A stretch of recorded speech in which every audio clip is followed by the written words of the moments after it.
Bolero rise and fall. To practice proper Bolero rise and fall, begin with your weight on one foot. Bend into the knee to lower, then change weight while lowered to the opposite foot, and then rise back up. Lower, change weight, then rise.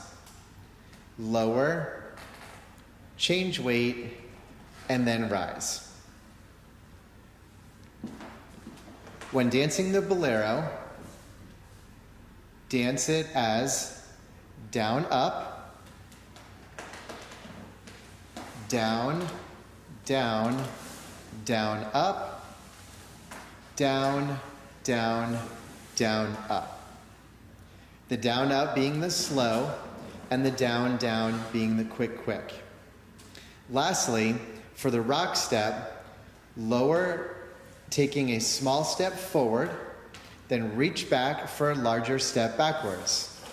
Side step, and now small step back, and reach for a larger step forward, and side step.